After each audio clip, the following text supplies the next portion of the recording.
So all week long this week, we're going to be reading the book Stellaluna and doing activities that go along with Stellaluna. And we're also going to be reading other bat books like the book Bat Loves the Night or Bats at the Beach. And we're going to be learning all about bats. So I'm going to start by reading you Stellaluna today. This book is illustrated and written by Janelle Cannon.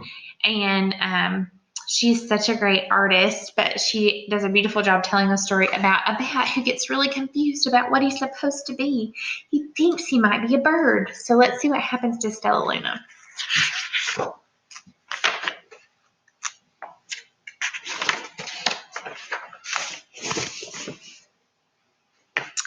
In a warm and sultry forest far, far away, there once lived a mother fruit bat and her new baby. Oh, how Mother Bat loved her soft, tiny baby. I'll name you Stellaluna, she crooned.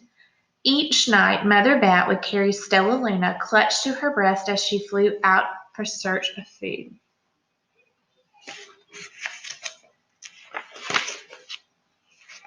One night, as Mother Bat followed the heavy scent of ripe fruit, an owl spied her. On silent wings, the powerful bird swooped down upon the bats.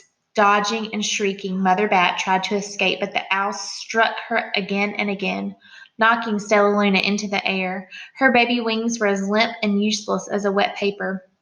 Down, down she went, faster and faster into the forest below.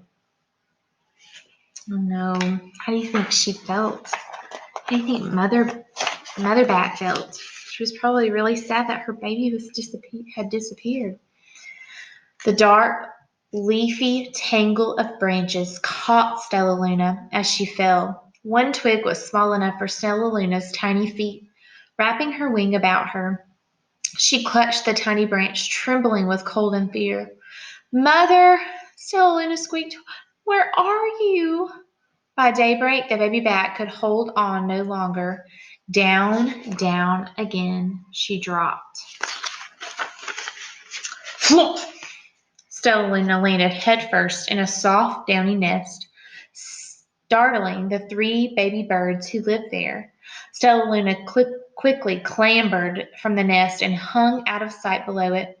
She listened to the babble of the three birds. What was that? Cried Flap. I don't know, but it's hanging by its feet, chirped Flitter. Shh, here comes Mama, hissed Pip. Many, many times that day, Baby Bird flew away, always returning with food for her babies. Stellaluna was terribly hungry, but not for those crawly things that Mama Bird brought. Finally, though, the little bat could bear it no longer. She climbed into the nest, closed her eyes, and opened her mouth. Plop! In dropped a big green grasshopper. All right, you want to think back to the beginning of the story. What kind of bat was she? She was a fruit bat. So do you think she eats bugs? No, what does she eat if she's a fruit bat? She eats fruit, right? So would you want to eat bugs if all you ate was fruit? Probably not. It's probably not what she wanted. Stellaluna learned to be like the birds. She stayed awake all day and slept all night. She ate bugs even though they tasted awful. Her bat ways were quickly disappearing, except for one thing. Stellaluna still liked to sleep hanging by her feet. Once, when Mama was away, the curious baby birds decided to try it too. When Mama Bird came home, she saw 8 tiny feet gripping the edge of the nest. Yay! She cried, get up here this instant. You're going to fall and break your necks. They're not bats, are they? They're birds. They don't sleep like that. The birds clambered back into the nest, but Mama Bird stopped Stellaluna. You are teaching my children to do bad things. I will not let you back into this nest unless you promise to obey all the rules of this house. Stellaluna promised. She ate bugs without making faces. She slept in the nest at night, and she didn't hang by her feet. Stellaluna behaved as a good bird should.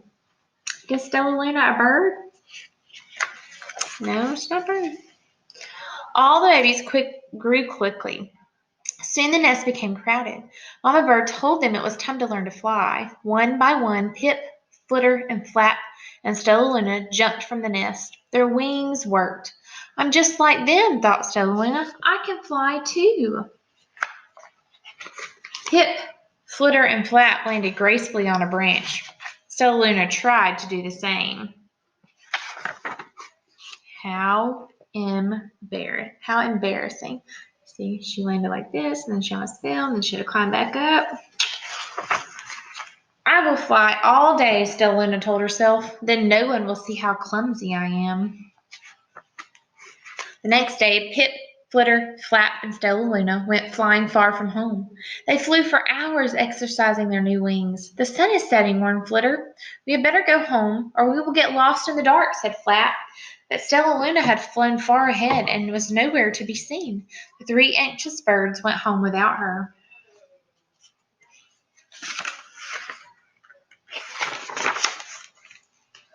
All alone, Stellaluna flew and flew until her wings ached and dropped into a tree. I promised not to hang by my feet, Stellaluna sighed, so she hung by her thumbs and soon fell asleep. She didn't hear the soft sound of wings coming near. I think those are birds or bats coming. Hey, a loud voice said, why are you hanging upside down? Stellaluna's eyes opened wide. She saw a most peculiar face. I'm not upside down. You are, Stellaluna said. Ah, but you're a bat. Bats hang by their feet. You're hanging by your thumbs, so that makes you upside down, the creature said. I'm a bat? I'm hanging by my feet. That makes me right side up. Stellaluna was confused. Mama Bird told me I was upside down. She said I was wrong. Wrong for a bird, maybe, but not for a bat. More bats gathered around to see the strange young bat who behaved like a bird. Stellaluna told them her story. You ate bugs, stammered one. You sleep at night, gasped another. How very strange, they all murmured. Wait, let me look at this child. A bat pushed through the crowd. An owl attacked you, she asked. Sniffing Stellaluna's fur, she whispered, you are Stellaluna. You are my baby.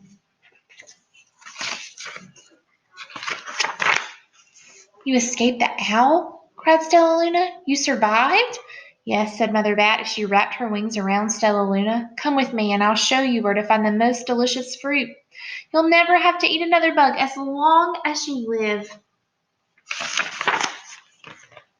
But it's nighttime, Stellaluna squeaked. We can't fly in the dark or we will crash into trees. We're bats, said Mother Bat. We can see in darkness. Come with us.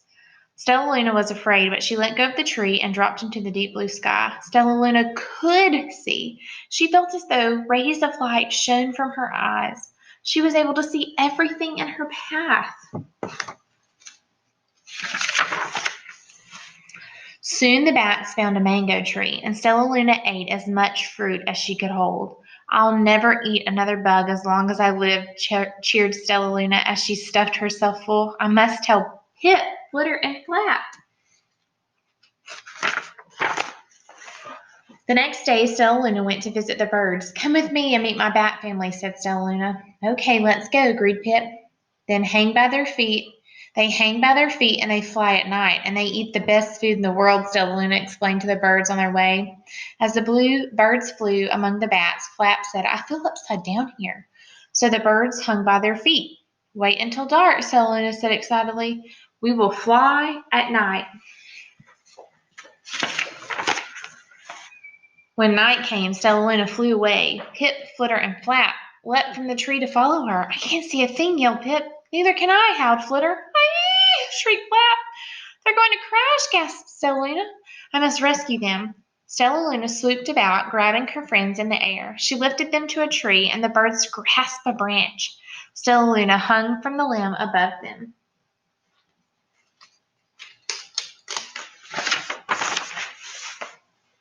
You're safe. We're safe, said Stellaluna. Then she sighed. I wish you could see in the dark, too. We wish you could land on your feet, Flitter replied. Pip and Flap nodded. They perched in silence for a long time. How can we be so different and feel so much alike, mused Flitter. And how can we feel so different and be so much alike, wondered Pip. I think this is quite a mystery, Flap chirped. I agree, said Stellaluna, but we're friends, and that's a fact. All right, so even though they were different, they had a lot of things in common. We're going to talk about that later in the week. We are going to do compare and contrast, just like we did with the three billy goats gruff and the three billy goats fluff. And we're going to talk about how the birds are alike and how the bats are alike, but then how they're also very different. So we'll make a Venn diagram at the end of the week, but we're going to talk about bats all week, and we're going to do several things in writing, reading, and science that have to do with bats. I hope you have a great week. Bye, guys.